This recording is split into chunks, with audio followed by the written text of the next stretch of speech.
ओम शांति। 28 सितंबर 2024 के ईश्वरीय महावाक्य। पहले सुनते हैं मुरली के मुख्य पॉइंट्स। आज बाबा ने एक विशेष वरदान देते हुए कहा, मेरे लाडले बच्चों, आयुष्मान भव। यह बाप तुम्हें जो देते हैं वह और कोई दे नहीं सकता। बेहद का बाप है तो जरूर बेहद का ही वर्षा देंगे। अभी तुम ऐसे विश्व के मालिक बन रहे हो जहां सारी पृथ्वी, सारा आसमान तुम्हारा होगा। आयु भी बड़ी होगी, तुम कंगाल से सिरताज बन जाएंगे। यह सारा ज्ञान तुम्हारी बुद्धि में फिरते रहना चाहिए ताकि और कोई को भी समझा सको। लेकिन समझा वही सकते हैं जो बंधन मुक्त होते हैं। फिर बाबा ने कहा, एक मुझे वारिस बनाओ, दूसरे कोई को नहीं। जैसे ब्रह्मा ने शिव बाप को वारिस बनाया, ऐसे तुमको भी बनाना चाहिए। यह सौदा बहुत अच्छा है, सिवाय एक बाप के और कोई याद न रहे, मित्र संबंधी आदि की भी याद न आए। एक की याद में रह पवित्र बनना है, तभी वापिस जा सकते हैं, नहीं तो धर्मराज द्वारा मोचरे खाने पड़ेंगे, फिर थोड़ी मानी मिलेगी। लास्ट में बाबा ने कहा, तुम पहले जिन देवताओं की महिमा गाते थे, अभी स्वयं वह बन रहे हो।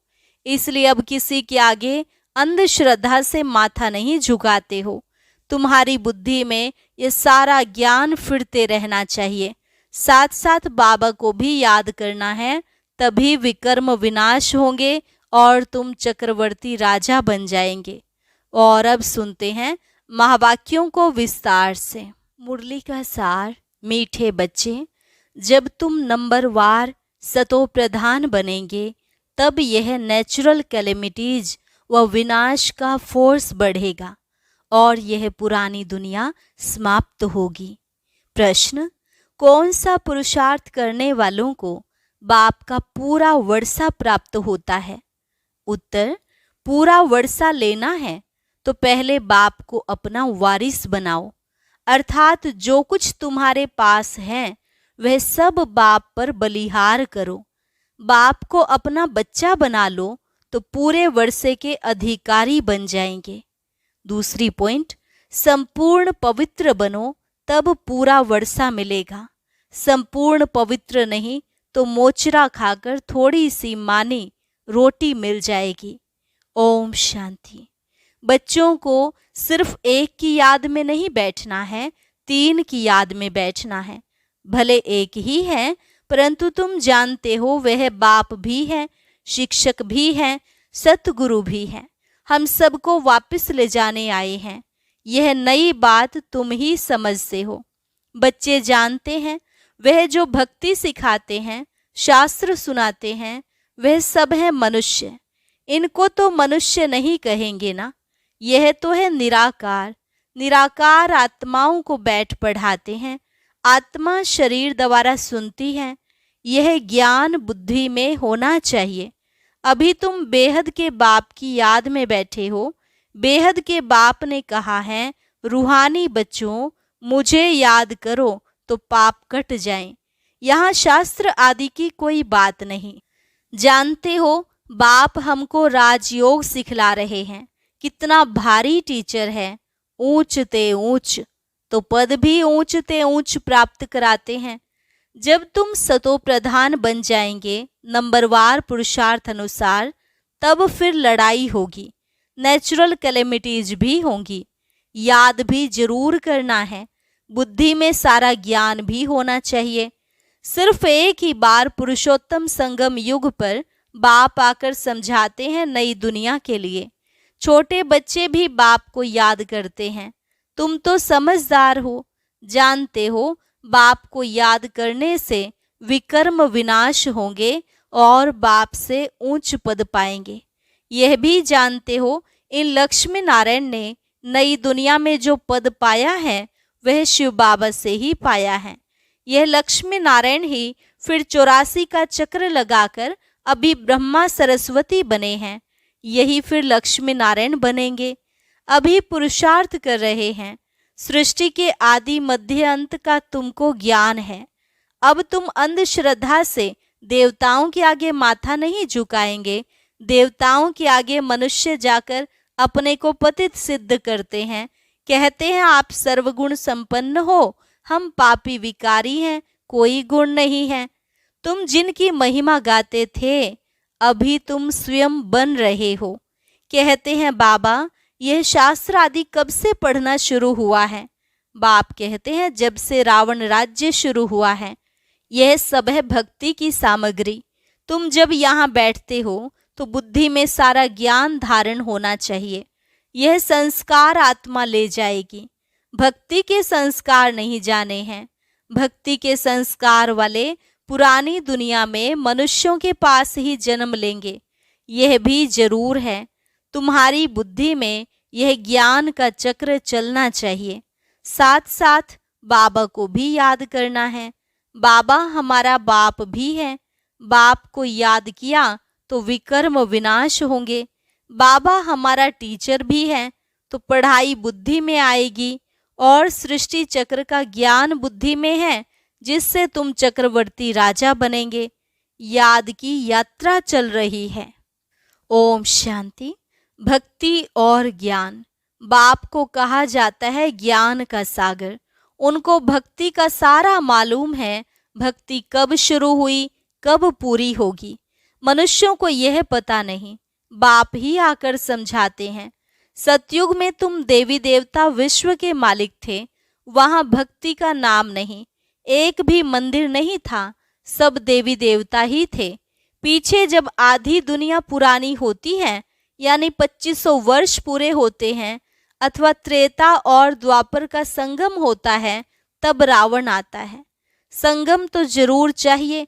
त्रेता और द्वापर के संगम पर रावण आते हैं, जबकि देवी देवता वाम मार्ग में गिरते हैं। यह सिवाय तुम्हारे कोई नहीं जानते। बाप भी आते हैं कलयुग अंत और सतयुग आदि के संगम पर, और रावण आता है त्रेता और द्वापर के संगम पर। अब उस संगम को कल्याणकारी नहीं कहेंगे, उनको तो अकल्याणकारी ही कहेंगे। बाप का ही नाम कल्याणकारी है। द्वापर से अकल्याणकारी युग शुरू होता है। बाप तो है चैतन्य बीज रूप, उनको सारे झाड़ की नॉलेज है। वह बीज भी अगर चैतन्य हो तो समझावे मेरे से यह झाड़ ऐसे निकलता है, परंतु जड़ होने कारण बता नहीं सकता। हम समझ सकते हैं कि बीज डालने से पहले छोटा सा झाड़ निकलता है, फिर बड़ा हो फल देना शुरू करता है, परंतु चैतन्य ही सब कुछ बता सकते हैं। दुनिया में तो आजकल मनुष्य क्या क्या करते रहते हैं, इन्वेंशन निकालते रहते हैं, चंद्रमा में जाने की कोशिश करते हैं। ये सब बातें अभी तुम सुन रहे हो। चंद्रमा तरफ कितना ऊंचा, लाखों माइल्स तक चले जाते हैं जांच करने के लिए कि देखें चंद्रमा क्या चीज है। समुद्र में कितना दूर तक जाते हैं, जांच करते हैं, परंतु अंत पा नहीं सकते। पानी ही पानी है। एरोप्लेन में ऊपर जाते हैं, उन्हों को पेट्रोल इतना डालना है जो फिर वापस भी आ सके। आकाश बेहद है ना, सागर भी बेहद है। जैसे यह बेहद का ज्ञान सागर है, वह है पानी का बेहद का सागर। आकाश तत्व भी बेहद है, धरती भी बेहद है। चलते जाओ, सागर के नीचे फिर धरती है। पहाड़ी किस पर खड़ी है? धरती पर। फिर धरती को खोदते हैं तो पहाड़ निकल आता, उसके नीचे फिर पानी भी निकल आता है। सागर भी धरनी पर है, उसका कोई अंत नहीं पा सकते हैं कि कहाँ तक पानी है, कहाँ तक धरती है। परमपिता परमात्मा जो बेहद का बाप है, उनके लिए बेअंत नहीं कहेंगे। मनुष्य भल कहते हैं ईश्वर बेअंत है, माया भी बेअंत है, परंतु तुम समझते हो ईश्वर तो बेअंत हो ही नहीं सकता। हाँ, बाकी यह आकाश बेअंत है। यह 5 तत्व हैं, आकाश, वायु, धरती, जल, अग्नि। यह 5 तत्व तमो प्रधान बन जाते हैं। आत्मा भी तमो प्रधान बनती है, फिर बाप आकर सतो प्रधान बनाते हैं। कितनी छोटी आत्मा है, 84 जन्म भोगती है। यह चक्र फिरता ही रहता है। यह अनादि नाटक है, इनका अंत नहीं होता। यह परंपरा से चला आता है। कब से शुरू हुआ यह कहें तो फिर अंत भी हो। बाकी यह बात समझानी है, कब से नई दुनिया शुरू होती है फिर पुरानी होती है। ये 5000 वर्ष का चक्र है जो फिरता ही रहता है। अभी तुम जानते हो, बाकी उन्होंने तो धुक्का गपोड़ा लगा दिया है। शास्त्रों में लिखा है कि सत्युग की आयु इतने लाखों वर्ष है, तो मनुष्य सुनते सुनते उनको ही सच समझ लेते हैं। यह पता नहीं पड़ता भगवान कब आकर अपना परिचय देंगे। ना जानने के कारण कह देते हैं कलयुग की आयु 40,000 वर्ष अभी पड़ी है। जब तक तुम ना समझाओ, अभी तुम निमित्त हो समझाने के लिए कि कल्प 5000 वर्ष का है, ना कि लाखों वर्ष का है। भक्ति मार्ग की कितनी सामग्री है। मनुष्यों को पैसा होता है तो फिर खर्चा करते हैं। बाप कहते हैं मैं तुमको कितने पैसे देकर जाता हूँ, बेहद का बाप तो जरूर बेहद का वर्षा देंगे। इससे सुख भी मिलता है, आयु भी बड़ी होती है। बाप बच्चों को कहते हैं मेरे लाडले बच्चों आयुष्मान भव। वहाँ तुम्हारी आयु 150 वर्ष रहती है, कभी काल नहीं खा सकता है। बाप वर देते हैं, तुमको आयुष्मान बनाते हैं, तुम अमर बनेंगे। वहाँ कभी अकाले मृत्यु नहीं होगी, वहाँ तुम बहुत सुखी रहते हो, इसलिए कहा जाता है सुख धाम। आयु भी बड़ी होती, धन भी बहुत मिलता है, सुखी भी बहुत रहते हैं। कंगाल से सिरताज बन जाते हैं। तुम्हारी बुद्धि में है, बाप आते हैं देवी देवता धर्म की स्थापना करने। वह तो जरूर छोटा झाड़ होगा, वहाँ है ही एक धर्म, एक राज्य, एक भाषा। उसको ही कहा जाता है विश्व में शांति। सारे विश्व में हम ही पाठधारी हैं, यह दुनिया नहीं जानती। अगर जानती हो तो बताए कब से हम पाठ बजाते आए हैं। अभी तुम बच्चों को बाप समझा रहे हैं। गीत में भी है ना, बाबा से जो मिलता है सो और कोई से नहीं मिलता। सारी पृथ्वी आसमान सारे विश्व की राजधानी दे देते हैं। ये लक्ष्मी नारायण विश्व के मालिक थे। फिर बाद में जो राजाएं आदि होते हैं वह भारत के थे। गायन भी है, जो बाबा देते हैं वह और कोई दे न सके, बाप ही आकर प्राप्ति कराते हैं। तो ये सारा ज्ञान बुद्धि में रहना चाहिए, जो कोई को भी समझा सको। इतना समझने का है। अब समझा कौन सकते हैं जो बंधन मुक्त हो। बाबा के पास जब कोई आते हैं तो बाबा पूछते हैं कितने बच्चे हैं, तो कहते 5 बच्चे अपने हैं और छठा बच्चा शिव बाबा है। तो जरूर सबसे बड़ा बच्चा ठहराना।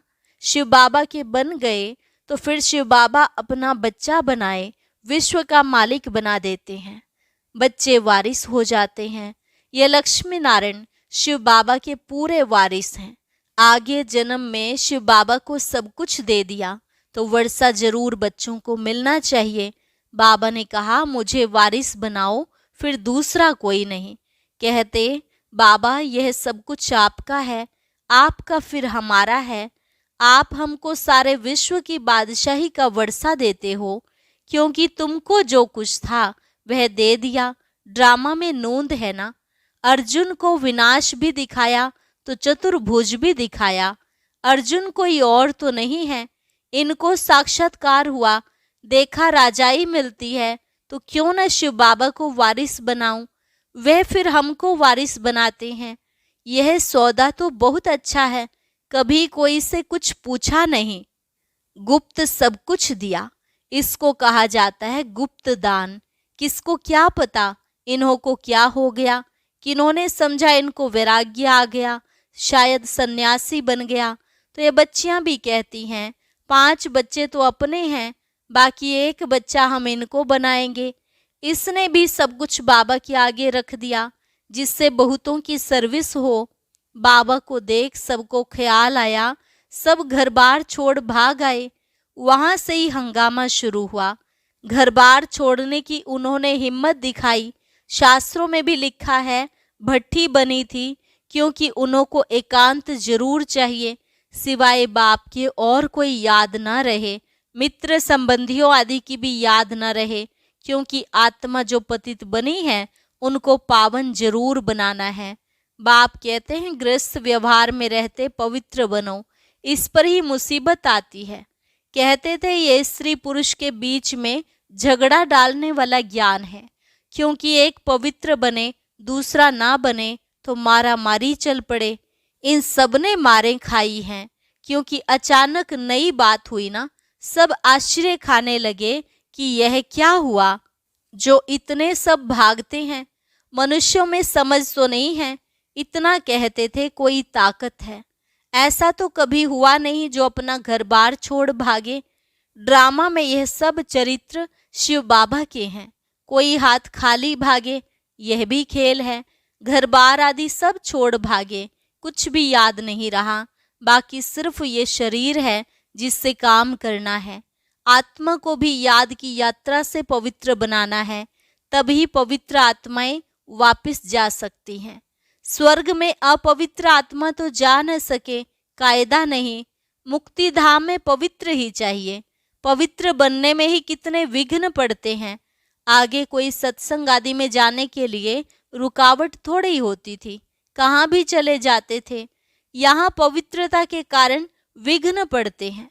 यह तो समझते हैं पवित्र बनने बिगर वापस घर जा न सके। धर्मराज द्वारा मोचरे खाने पड़ेंगे, अर्थात सजाएं खानी पड़ेंगी, फिर थोड़ी मानी मिलेगी। मोचरा नहीं खाएंगे तो पद भी अच्छा मिलेगा। ये समझ की बात है। बाप कहते हैं मीठे बच्चों, तुमको हमारे पास आना है। यह पुराना शरीर छोड़ पवित्र आत्मा बन आना है। फिर जब 5 तत्व सतो प्रधान नए हो जाएंगे, तब तुमको शरीर नए सतो प्रधान मिलेंगे। सारे उथल पाथल हो नए बन जाएंगे। जैसे बाबा इनमें आकर बैठते हैं, वैसे आत्मा बिगर कोई तकलीफ गर्भ महल में जाकर बैठेगी।